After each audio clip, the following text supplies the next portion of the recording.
Un recuerdo muy antiguo. Lo primero que escribo en mi vida es mi nombre de varón. Aprendo una pequeña parte de mí. Estoy sentada en la falda de mi papá. Tengo una caja de lápices de colores, un cuaderno Gloria de color anaranjado, y mi papá toma mi puño y me enseña a usar el lápiz. También lo ha hecho con los cubiertos y con los vasos. Me enseña a agarrar correctamente las cosas. Una vez que aprendo a escribir las vocales y hago los primeros garabatos sobre las hojas, redobla la apuesta, y me enseña a escribir mi nombre, mi primer nombre, Cristian Omar Sosa Villada. Y luego todo el abecedario, y luego los números, del 1 al 10. Tiene un método preciso, letra por letra, en cursiva y en imprenta. Esta comunicación nuestra es lo que viene a confirmar, luego de tanta separación y distancia, que algo nos unió en ese momento y nos hizo felices a ambos: enseñarme a escribir. Este periodo de aprendizaje junto a mi papá es lo que me dice: no siempre hubo guerra entre ustedes, hubo amor. Nos reímos juntos. Enseñarme a escribir es el gesto de amor que mi papá tiene para mí. Cuando yo anticipaba una respuesta o lo sorprendía en mis avances respecto a la escritura, él daba saltitos de alegría. Tengo 4 años, para siempre, en ese instante, sentada en su falda, inclinada sobre los renglones del cuaderno, descubriendo los inicios de la escritura. Él me prepara para vivir. Encuentra similitudes entre su lenguaje y el mío para poder explicarme mejor las cosas. La letra A se parece a tal objeto, la letra B a tal otro. Esta letra que parece tan difícil casi no se usa, pero se parece a esto. Recuerdo que el 2 se parece a un patito, el 1 es un palito, el 4 una silla al revés. Tengo muchos cuadernos donde escribo todo lo que mi papá me enseña. Siempre al llegar del trabajo o de visita cuando se escapa de su otra familia, tiene ese gesto de amor. Yo aprendo rápido. También es un gesto que dejara fuera de nuestro vínculo a mi mamá. Por única vez, tenemos un espacio que no necesita intermediarios. Eso no sucederá nunca más entre nosotros. La escritura nace de ese momento.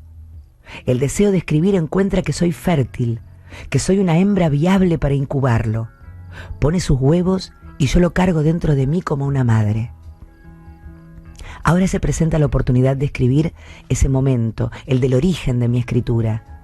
Es la imagen de un padre con su cría, ocupándose de ella, protegiéndola del analfabetismo, del no saber leer, que debe ser de las cosas más tristes del mundo. Cuando comienzo el jardín de infantes, no es necesario que las maestras me enseñen a leer y escribir. Yo llego a la escuela con un privilegio. Mi papá se ocupó de enseñarme antes. Partimos de ese gesto de amor y terminamos muy lejos el uno del otro. Yo acabo por ser todo lo que mi papá nunca hubiera querido para un hijo. Una vez que aprendo a leer y a escribir, ese recuerdo se borra bajo las ruinas que dejó la violencia, el alcoholismo, la indiferencia y la soledad que experimento desde que nazco hasta que voy de mi casa a los 18 años. Entiendo que ese conocimiento de nuestro cariño allá en mi infancia es una revancha para nuestra historia. Saber que estuvimos tan cerca, afanados en algo tan hermoso como aprender a escribir mi nombre en un papel, me causa una felicidad que no puedo soportar. Como decía Borges, siempre exageramos las felicidades perdidas. Ahora que la escritura me ofrece un espacio, su espacio, para hablar sobre esto, digo que fue un regalo que mis papás me dieron, la escritura. Otro padre le regala a su hijo una pelota, un animal, un televisor en su cuarto, pero él me regaló la posibilidad de escribir. No sé si dimensionó alguna vez que eso podía acabar en el hecho de tener un hijo escritor. No sé cuánta ingenuidad hubo en su enseñanza. También digo que para un padre no debe existir cosa más horrible que tener un hijo escritor. Ese oficio inútil e inexplicable que un hijo elige para sí como destino en las narices de sus padres, echándoles a la cara la costumbre de la soledad, del distanciamiento. No no es tan solo la decepción que un padre experimenta al ver que su hijo no se convierte en una versión mejorada del mismo. Es todo el prejuicio alrededor de un escritor que al fin y al cabo es el mismo prejuicio que existe sobre una travesti. No creo que mi papá haya pensado ni por un segundo que me daba la llave de la escritura. Una hija travesti, escritora, un monstruo de ese tamaño, retorcido de sí mismo, prisionero del mundo, siempre proclive a caer en pozos cada vez más hondos, un animal plañidero, solitario, siempre con ganas de rebelarse hasta contra los vientos a favor. Hay que tener una templanza de oro para ser padres de sujetos así como yo. En este sentido, compadezco a mis padres.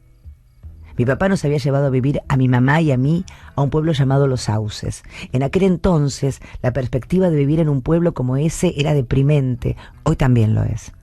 Hasta entonces habíamos vivido mi mamá y yo en el garage de la casa de mi abuela en una ciudad medianamente grande como Córdoba. Y de repente mi papá había vuelto a buscarnos después de estar desaparecido muchos meses y nos había llevado hasta allá, a un pueblo clavado entre San Marcos Sierras y Cruz del Eje, lejos de todo lo que conocíamos, con 1000 infortunios a los que acostumbrarnos. Vivir en el campo, tan lejos del cine, tan lejos de las librerías, de las heladerías, del centro, de los otros.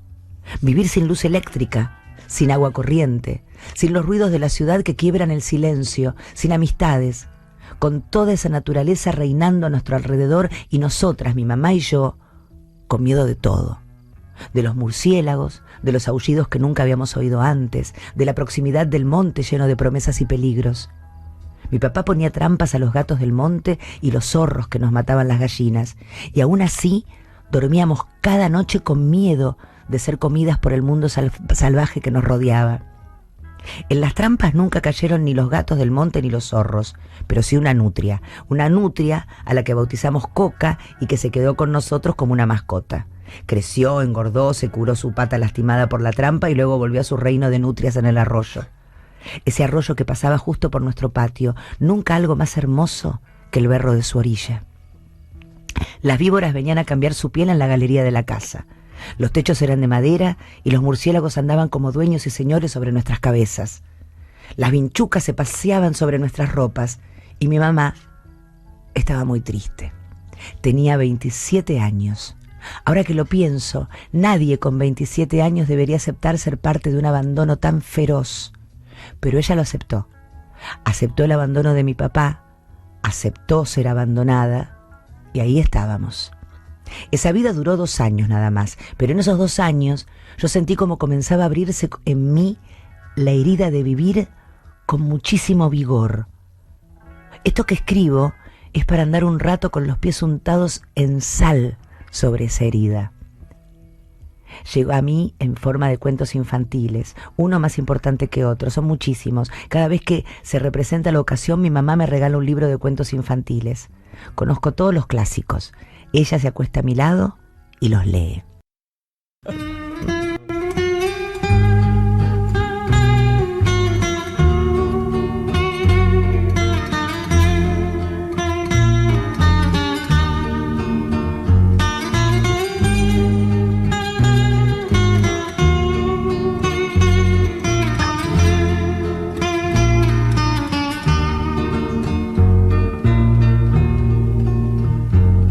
Si tienes un hondo penal, piensa en mí.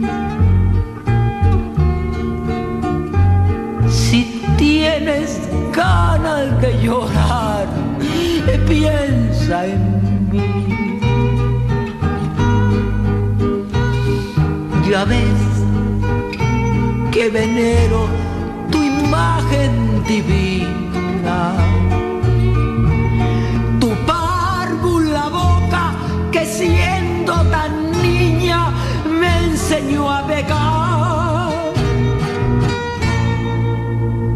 Piensa en mí cuando sufras, cuando llores, también piensa en mí.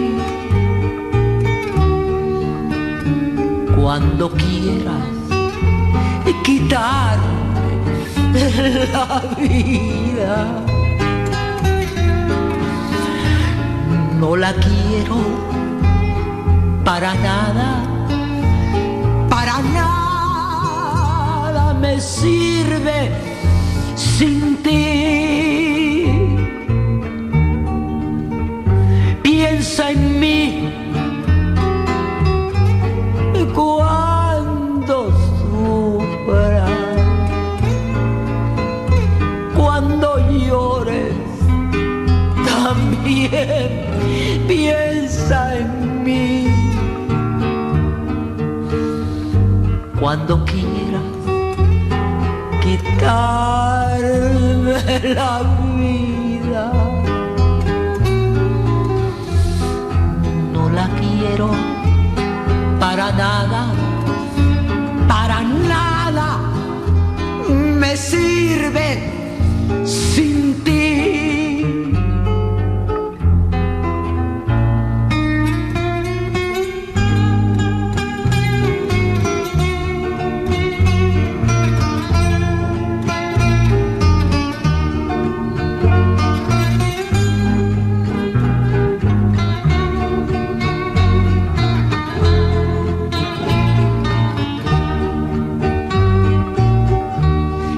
Piensa en mí cuando sufras, cuando llores, también piensa en mí. Cuando quieras quitarme la vida, para nada